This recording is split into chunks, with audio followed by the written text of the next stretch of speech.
and entrepreneur. I am of Chinese heritage. I'm of Chinese ancestry, but I was born and raised in the Philippines. All my friends know this from school. Like, they really know my parents by name because they know that my parents are so strict. They're very involved in my life. And I definitely have really Chinoy values. I grew up speaking Chinese. At home, we weren't allowed to speak Filipino to our parents. We had to do really well with our Chinese studies because my parents really feel that it's important for us to, have a connection to our roots and to really not forget where our ancestors came from.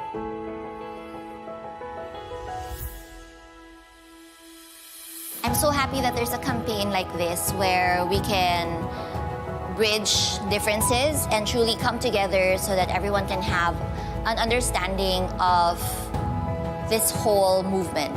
Catch me on Chinoy TV Presents Chinese by Blood, Filipino by Heart on CNN Philippines.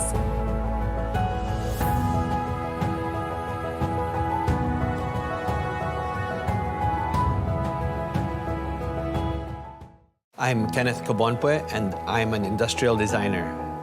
I grew up into a sort of pseudo-traditional Chinese family. My father was a traditional Chinese businessman, and my mother was working always from the house. She was a designer who built furniture literally from our backyard. Every night before going to bed, she would read stories of fairy tales and different stories from faraway lands. After I drifted off to sleep with these stories, the next morning would find me wanting to recreate these stories using the materials that I found. Since I grew up in the Philippines, everything that I know, my inspiration, my whole history, my culture, everything that I do is inspired by the Philippines.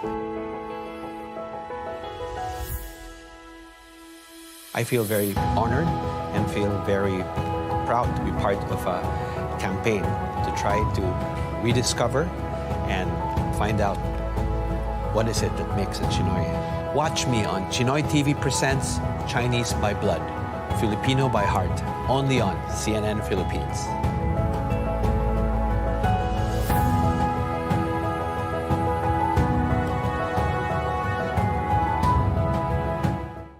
Hi, I'm Joseldo C. I'm the chairman and CEO of Ever Bilena Cosmetics. I was raised here. Although my background is Chinese, I still believe that we are culturalized from a Chinese blood into a Filipino national. So I blended both together to best fit of what I am here in the Filipino community and work as a good Filipino citizen.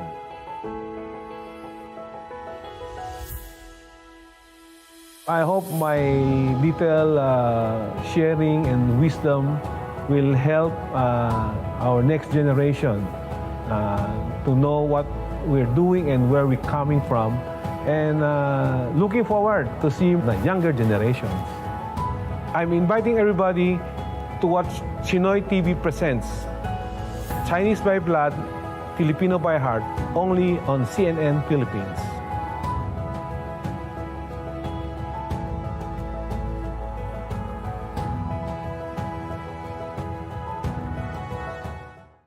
My name is Karen Ibasco, you Mr. 2017. I'm a host, a speaker, and an image consultant. I grew up in a family where beauty wasn't so much focused on because in a Chinoy family, it was more of career. So I grew up not knowing that I look good or I can look good. I was just focused on studies, even though that's the kind of tradition I grew up. In time, I was built with the right values. As you grow up, you would understand more of beauty and in the processes or situations that you go through in life. But values being founded in you would be the greatest foundation that your parents can ever give you.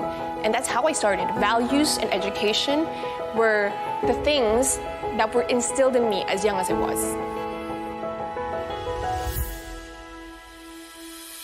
I never thought that I have made that impact in my community, and I continually want to share my story and encourage other people to do the same in their own journey, because we can achieve more together and we can encourage more people to be in the path where they are called and created to be.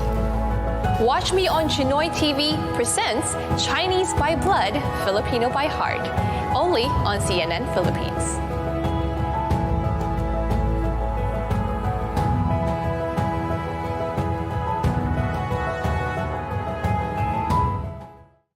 Hi, I'm Ian Loreños. I'm a TV director and a filmmaker. I grew up in a, you can say, typical Chinese-Filipino family. My dad was a merchant in Divisoria and my mom was a housewife.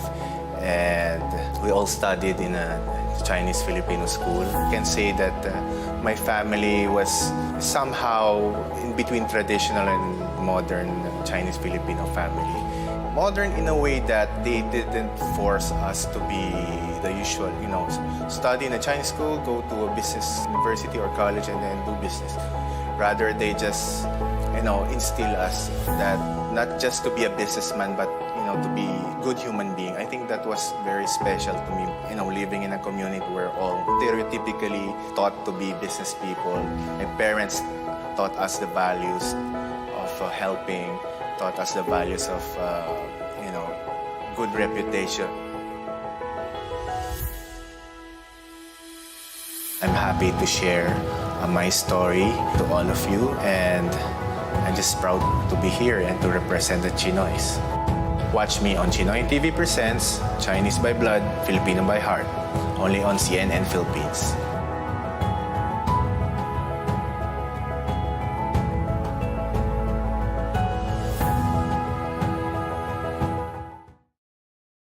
Hi, my name is Chinkee Tan. I'm an entrepreneur. I'm also a life coach, and I also act, and I dabble in cryptocurrency. So growing up as a Chinoy was a little bit challenging because I had very sinkit eyes, and I would always be made fun of because my eyes were so small. So I had a little bit of an insecurity about that growing up. I also am very moreno, so that was a weird mix, and people found that very weird and made fun of that in my school. Well, the good thing about me was I'm never really one to allow anyone to talk down on me or make fun of me. I actually looked at it as a challenge to be accepted, not just by me, but by my peers, and to look beyond the physical. This is something that I think is important to be able to get out there so that people understand that Chinoys are also Filipinos. And we are more Filipino than we are Chinese, actually, because this is where we grew up. Although we bring our Chinese culture as a part of it, our hearts are still here in the Philippines. Watch me on Chinoy TV presents Chinese by Blood, Filipino by Heart, only on CNN Philippines.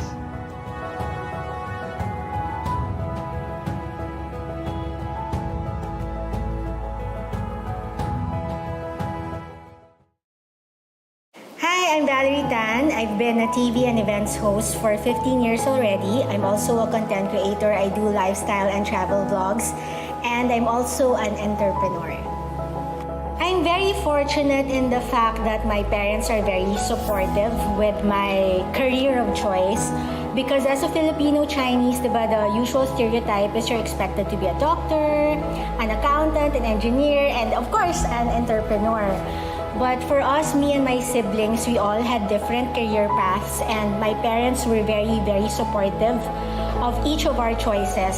So they would bring me to all the auditions, and up until I was starting already and struggling to get a project on TV, they were there for me. They were truly 100% supportive and gave me 100% unconditional love and support. I'm very lucky in that aspect.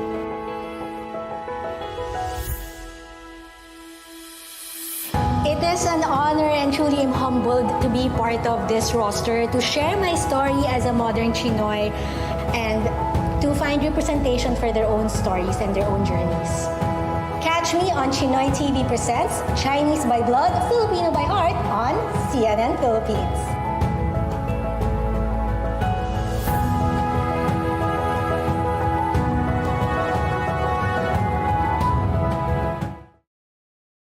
My name is Stan C. I am a sportscaster and a voice talent. So when I was growing up, I was bullied because of my name. I was bullied because I was bookish. I was considered a nerdy kid. And in a way, pag na-color ka na into your little box, hindi na nila ma-i-imagine na you can step out of your box. When I was being bullied, it was really people making me feel bad about myself, making me feel that I shouldn't have any self-confidence, any self-esteem. So it wasn't necessarily about like what I wanted to be or who I am. It was more of who they thought I was. My goal was to reinvent myself. So that's why I wanted to do everything I wanted to do. What I've seen in my career is that a lot of the opportunities that opened up for me was because I put myself out there and I simply asked. Even if the opportunity didn't exist. One of the things I really believe in is representation. It's something that I really stood for and wanted to push for. And I'm glad that this season we're expanding beyond coverage of Chinoys inside Metro Manila. So it's great that we're hearing all these stories because it adds more diversity and more flavor into the overall picture of what being a Chinoy is.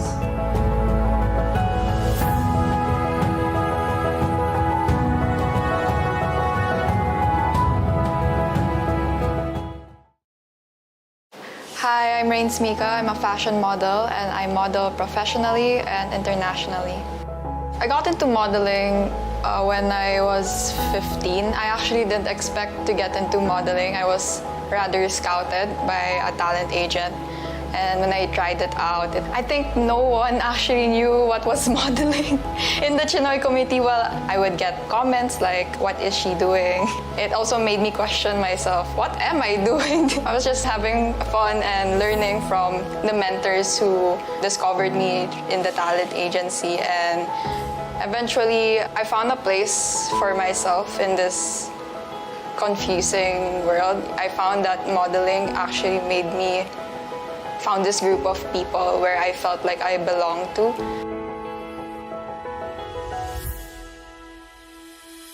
It's really exciting because I get to share my story to everyone, to the Chinoy community, and it allows me to also learn more about myself and inspire others. And I hope a lot more of the Chinoys would get into the type of field I did in modeling. Watch me as Chinoy TV presents Chinese by Blood, Filipino by Heart, only on CNN Philippines.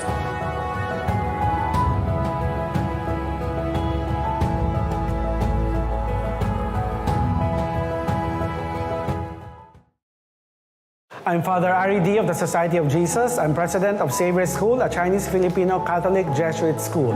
My family moved to the suburbs, which San Juan was at that time, in the early 1960s. I think for my grandfather, that was like a step up, moving from Chinatown to the suburbs.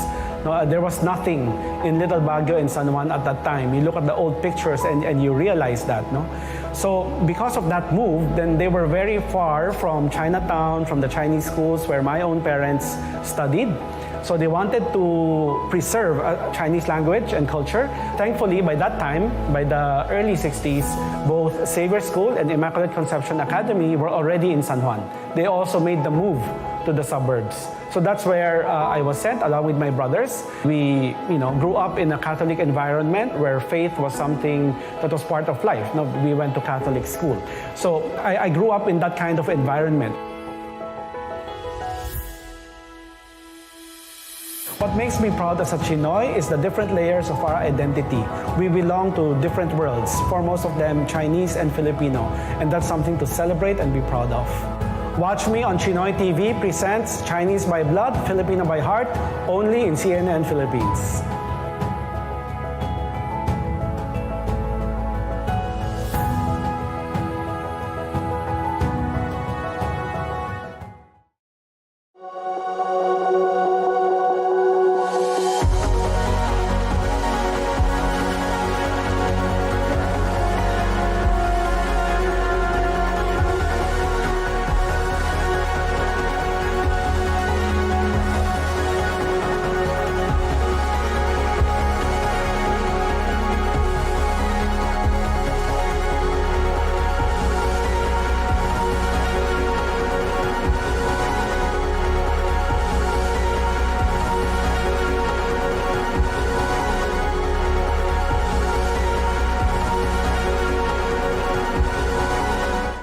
Chinese by blood, Filipino by heart. Hashtag Beyond Borders is brought to you by Doña Maria Brown Rice, my kind of rice, from SL Agritech. BA Securities, your trading partner in Asia Pacific. Dash Cargo, propelling possibilities.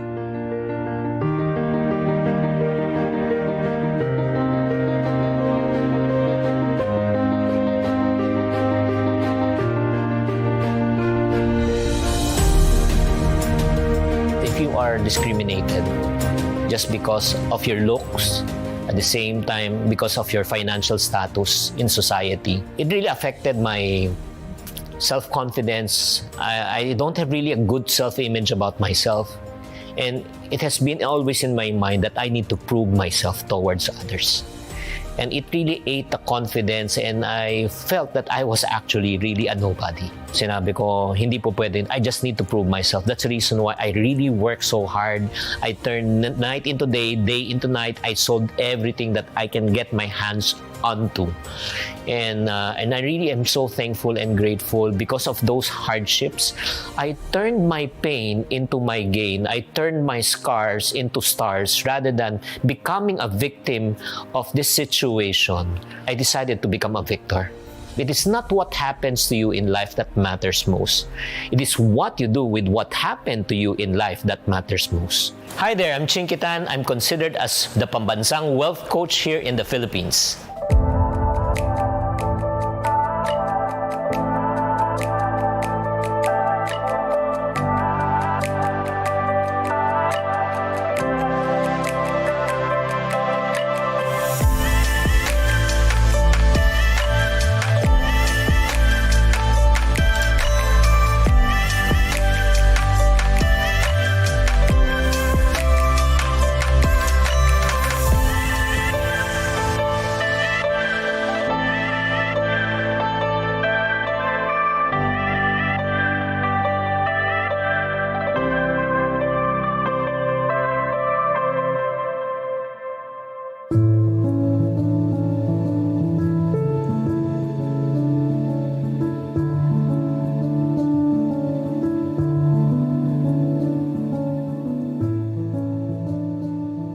As a Chinoy, Chinese by blood and Filipino by heart, I can really sense that since I was born in Tondo, Manila. And whenever I go to school, I would hear comments from yung mga Pinoy that they will say, yun nga, inchik, beho, tululaway, singkit, di ba? So parang masakit ba na kahit na pinanganak ka na dito, pero hindi ka pa rin tanggap? I can also feel the discrimination on family reunions. Why? Because yung mga may kaya, silang unang kakain.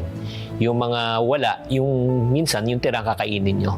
Mahirap talaga na maging mahirap na pag wala kang pera. People really look at you differently, treat you differently.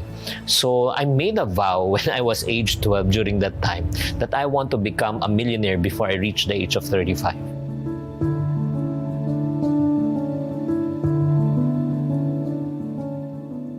I can still well remember when I was at grade 6, my father's business collapsed. And those were the hardest moments in our lives whenever a collector will go to our house. These people will humiliate my parents, my father in front of our neighbors. And I can still remember when I was going to school, I had no lunch money or merienda. I will go to the comfort room and open the faucet and drink as much water as I can. That will be my meal. I told myself again as I was growing up, I want really to become a millionaire. I want to become rich for two major reasons. Number one, I don't want my children to experience what I've experienced when I was young.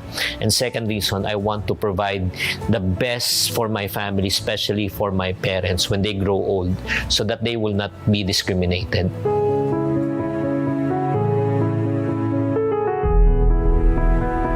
When we were experiencing during those times, those hardships, that is where I saw and witnessed my mom really rising up to the occasion, because my father was so depressed for 3 years.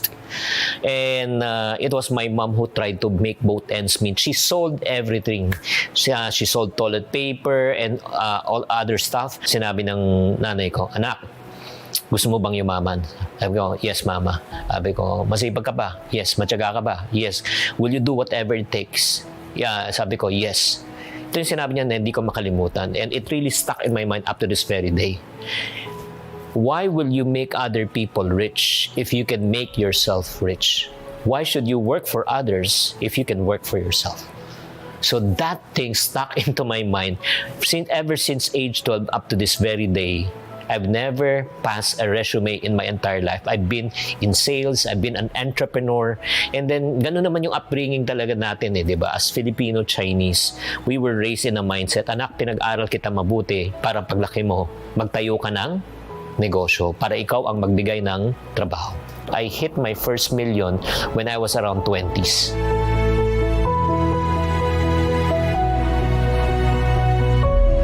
One of the most unforgettable moments with my father was he was really so hardworking. I can still remember when he was still a tourist guide, entertaining tourists from Taiwan. And during those times, he came home one time really with a bad stomach ache. He was really cringing already, but he needs to still report to work the following day. And the following day when he came home, he cannot really anymore stand up. We rushed him to the hospital, and I can't forget this. We rode a kalesa in Binondo. Kalesa. Dahil wala kami sasakyan. We went to the hospital, Metropolitan Hospital. Upon arriving there, the doctor said he needs to be operated because his appendix ruptured already. During those moments, after the operation, the doctor said, you are so blessed. If you did not bring your father tonight, he might expire already. So, I saw my father as a hard-working person that he will do whatever it takes for the family, and I probably got that from him. In terms of, I'm not really afraid of working. Right now, my life is very different from the time when I started in Tondo. But if God will allow me again, wag naman sana, to be back to zero, I'm willing to clean a person's comfort room and be paid 5 pesos just to start all over again.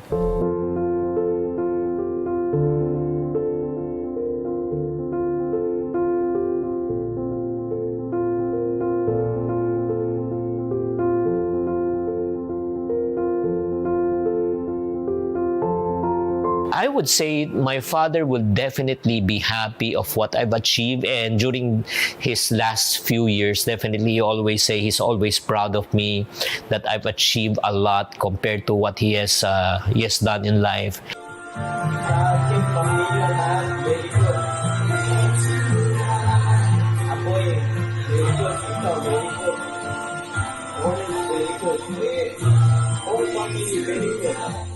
And he said that he really likes what I'm doing and he really loves me. And you know what? One thing that I also want to tell you, as Filipino Chinese parents, especially fathers, are not really expressive in terms of words, and they do not really show really affection.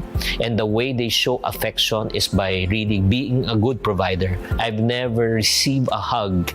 I've never received a word of affirmation from my father. Never did he ever said, I love you, son. But you know what? In the year 1992, when I received the love of God in my life, then I realized the reason why my father cannot express, cannot say it, because he did not receive it also from his father. What God told me, since your father did not receive it, you should be the one giving it to him. So, I can still well remember there was a time when I was watching TV with my dad, and I told him, Pa, I want to tell you something. Sabi niya, ano? I love you. Ha? I love you. Ha? Sabi ko, wala. So, I did not have the guts to really tell him. And then came an opportunity on his 60th birthday. In front of people, I honored my dad, I appreciated him, and I told him, Pa, I want to be thankful and grateful, and I want to tell you that I love you. And I went to him, I hugged him. When I hugged him, he was kind of uncomfortable. But you know what? Ever since that day, whenever I get to visit him and see him, he hugs me back. At the same time, he always tells me, that he loves me. Even in his last moments of his life, whenever we see each other, he will always say, "Son, I love you," and then he will hug me. That's the reason why I want to encourage my Filipino-Chinese friends. If your father never really received love, and you want to receive that love from your parents and from your father, you must give it first for them to give it back to you. And because of that perspective that I received from my Heavenly Father, right now, as an earthly father, I have able to demonstrate it right now to my daughters, to my son, and it has been a practice in our household to hug each other, to embrace one another, and to show words of appreciation. Chinese by blood, Filipino by heart. Hashtag Beyond Borders is brought to you by Cardinal Santos Medical Center, Evergreen Cereal, AgriPro Premier Nutrition Inc., Global Diesel and GU Engineering, Nation Paper Products and Printing Corporation, Ford Tractor Philippines, your long-term agriculture partner, Japan Parts Trading Center, Dash Cargo, propelling possibilities. For your copying and printing needs, it must be sharp. Philippine Sitiok Songlin Musical Federation Association, Crimson Hotel Alabang, Chua Beng Teng, Alejandro Ko, Jimmy C, Nang Family, Enrique Chua, Lee Pue Chin, Albert Ko, Stephen Sia, Rosalina Yasay, Anson Tan, Sherwin Choi,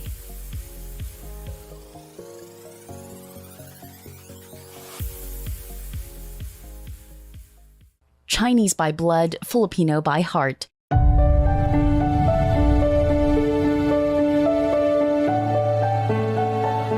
I started to produce afternoon disco concert. As Filipino Chinese, we're not allowed to go out at night. You know that. Because of the peace and order situation. So on a Sunday from 2 p.m. up to 7 p.m., we can go out, and definitely we tell our parents we're going to watch a movie, but actually we're not in a movie house, we're in a disco. During the time, I was one of the organizers and I was selling tickets.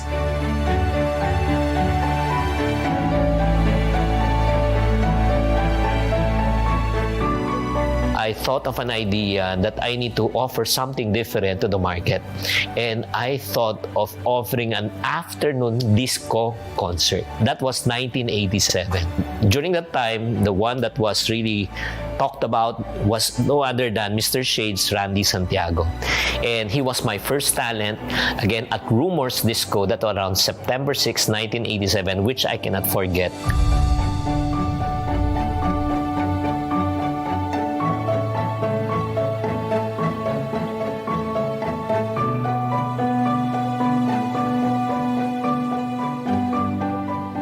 I did around 30 plus movies. Some of them was I Love You 3 Times a Day, Estudiante Blues, Student Body. It's all youth-oriented films.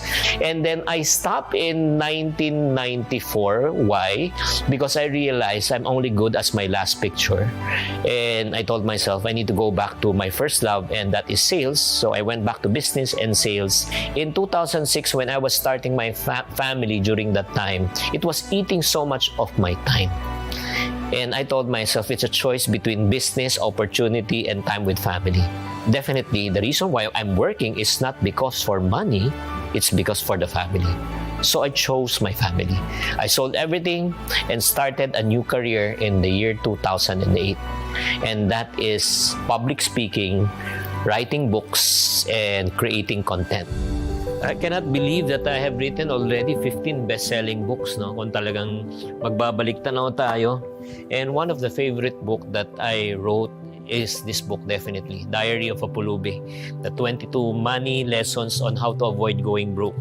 Kasi marami talagang nakaka-relate dito. Ito yung mga titles nandito. Shopping now, pulubi later. Yabang now, pulubi later. Party now, pulubi later. Sobrang matulungin now, pulubi later. Pa-beauty now, pulubi later. At the same time, kain sa labas now, pulubi later. Nakaka-relate ka ba? Yun. I took it upon myself to use the platform of social media, specifically YouTube and Facebook. I started it around, I think, 12 to 14 years ago, and started with one follower. And the follower actually was my wife. And from one follower, again, I started to do contents. From one content per week, it became 2 contents per week. And then right now, the rest is history. Right now, it's daily content. Alam mo ba na may mga ugali po tayo na maaring magpahirap po sa ating buhay? Chinkee, saan ba mas maganda talaga mag-invest? Pag-uusapan natin sa video na ito ang 10 bad financial decision that people make. Well, actually, what I do on a daily basis, pagkagising ko, the first thing that I do is I do my show here, okay? I don't sit down. That's the reason why I have a standing table. Itong table na ito, pwedeng tumaas, okay? Pwedeng bumaba. Nag-a-adjust din siya. And then, may mga ginagamit din ako mga gadgets dito, no? Check nyo to.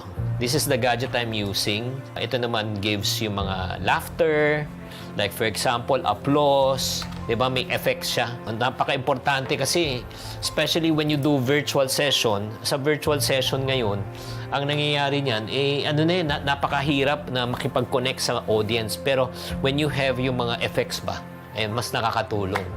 It really warms my heart whenever I see people's lives being changed. And we call the people who follows me as iponarios. The reason why I call them iponarios because they start saving. Ang daming mga storya na dating lubog sa utang, nakakabayad nun sa utang, dating hindi nakakaipon, ngayon may ipon na. Parang pag na-realize nila na dating imposible, parang nagiging posible, parang sinasabi nila, wow, kaya ko pala. Definitely, I started with one content, with me. I was recording, I was editing, I was doing everything. However, it came to a point that I cannot do all things at the same time already. In 2020, it wasn't really doing much because probably I was doing the wrong thing, and I know that I was doing the wrong thing. Until such time, YouTube Singapore reached out to me and told me if I want to go through their mentorship program in the year 2000. Definitely, I said yes. So to cut the long story short, from less than 100,000 followers in 2000, and when I implemented what I've learned in March of 2020, our followers from less than 100,000 blew up to 1.2 million in less than 1 year. And basically, there are 3 things that I implemented. It's very simple. 3 things that I've learned. Number 1 is content. Number 2 is connection. Number 3 is consistency. Number 1, in terms of content, it's very important that you need to understand, who's your target market? What is the problem that you're trying to solve? And again, in terms of base of content, again, it's all about finances. And then number 2, connection. How well can you connect with your audience? And I do believe even as a Filipino Chinese, a lot of my followers, 99% are Filipinos because again, this is the time probably that I am so happy whenever I meet them. They don't see the Chinese in me, but they see the Filipino in me. Talagang tuwan-tuwa talaga ako. Kaya I feel at home na sinasabi ko, love na love ko ang mga followers ko. Love na love ko talaga itong ginagawa ko. Kasi nakikita ko na Pinoy ako, na hindi pala ako alien dito sa bansa natin. And yun nga, connection. And then number 3, consistency. Every 8 p.m., YouTube Premiere. Never miss, never replay, walang replay. Right now, probably you're asking, Chinkee, how in the world can you do all of these things? May TV ka, may TV show ka, Monday to Friday, tapos may Sunday show ka, tapos may talks ka pa, you write books, you do talks. How can you do that? Because right now, presently, I have a team of almost 60 people.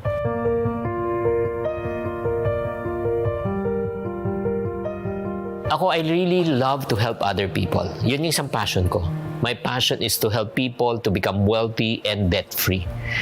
And whenever see a kababayan natin na mga Filipino na talagang naghihirap, lubog sa utang, walang ipon, parang it pains me na sinasabi ko, I used to be just like them. And then during those moments, you felt or you feel that there's no more hope. You feel there's no light at the end of the tunnel. But the good thing is this. Whenever I share the idea that I came from a not so privileged background and I was able to work my way up, I was able to save, and I'm right now living a better life, it gives them inspiration, it gives them hope. So if you see me writing books, giving seminars, sharing online courses, doing talks, this is just fulfilling my calling and my purpose in life. And as a matter of fact, even if people do not pay me to do what I'm doing right now, I'm still willing to do this for free. The reason why I had that passion and purpose and a calling to help Filipinos to become wealthy and debt-free, because I came also from the same situation. So since I was able to get out of that situation, I took it already as a challenge to myself. Maraming taong nakatulad ko na ganun din, na walang pera, lubog sa utang, walang ipon, hindi alam kung anong gagawin. So, what if I'm able to share the Filipino-Chinese values of handling money, the way they think about money, the way they manage money. And I know that it will help them. Why? Because it helped me before, and I know the same system, the same formula will also be able to help others. So, that was my hugot. No, kung bakit ko ginagawa itong ginagawa ko ngayon about finances, saving, budgeting, getting out of debt, and invest. Chinese by blood, Filipino by heart. Hashtag Beyond Borders is brought to you by Cardinal Santos Medical Center,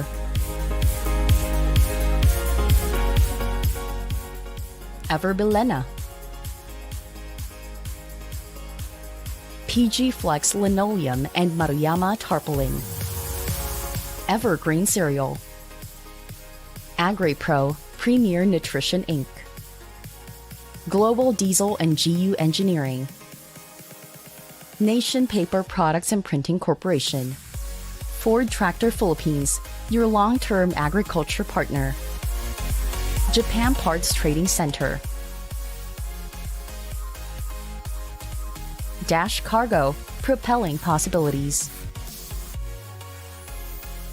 Philflex Wires and Cables, Chua Beng Tang, Alejandro Ko, Jimmy C, Nung Family, Albert Ko, Stephen Sia, Rosalina Yasay, Lee Hongming,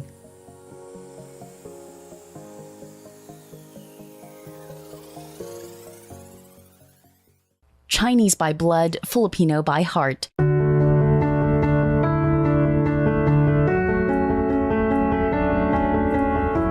Well, if you talk about the tycoon, the taipans, and sometimes even the typhoons, it's never about the lack of resources but the lack of resourcefulness. So, kailangan maging resourceful ka. If you always complain na sinasabi mo, wala kasi akong pera, wala kasi akong ganito, wala kang ganito. Alam mo, sa totoo lang, kahit ang dami mong pera, pero pag hindi mo alam kung anong gagawin mo sa pera, ubos ang iyong pera.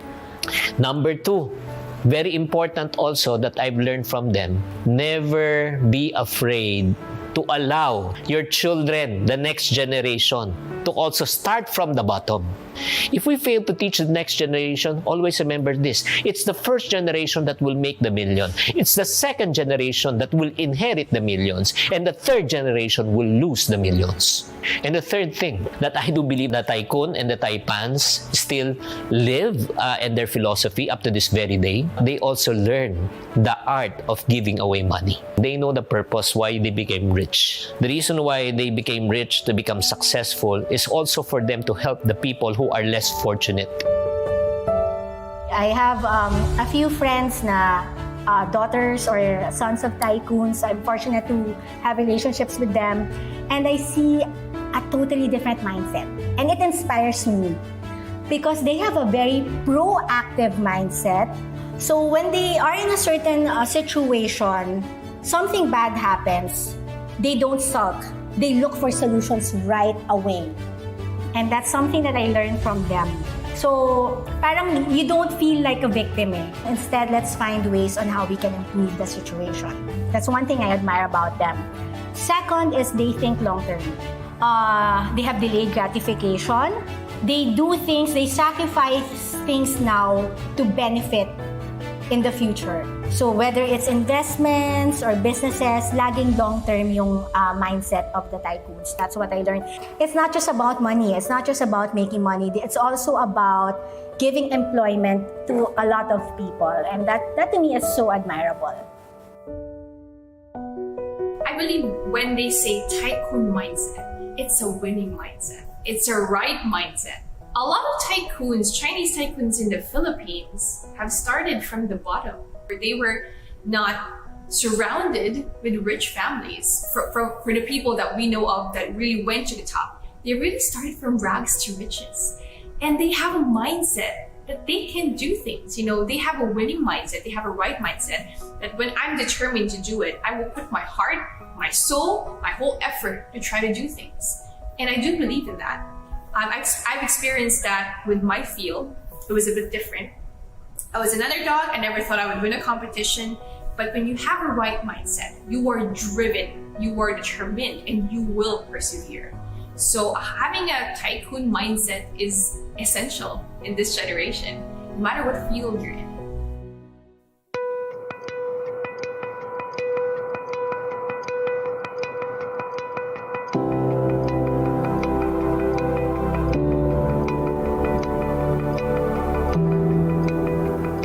A modern Chinoy for me is a person who really knows where he came from, who will never forget his values. 他们不会忘记他们从哪里来.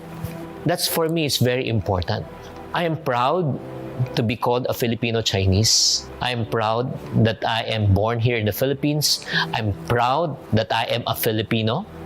Mas matatas pa ako mag-Pilipino kaysa iba pang mga Pilipino. Kahit yung dugo na nananalaytay po sa atin ay dugong Chino, pero ang puso't damdamin po natin ay talagang para sa Pilipinas. Kaya nga, pag nakikita ko na nahihirapan po ang ating mga kababayan dahil hindi sa kakulangan ng pera, hindi dahil sa kakulangan ng oportunidad, dahil sa kakulangan ng kaalaman. If you just only know the reason why you're having a hard time earning money, saving money, is because you don't know better. Mahirap mag-drive pag di mo alam. Mahirap mag-swimming pag di mo alam. Mahirap magluto pag di mo alam. Pero pag natuto ka, madali na. Kaya nga the key for, I believe, to alleviate poverty here in the Philippines is for them to get educated financially. Pag na-educate sila, na-empower sila, I believe everything then will follow.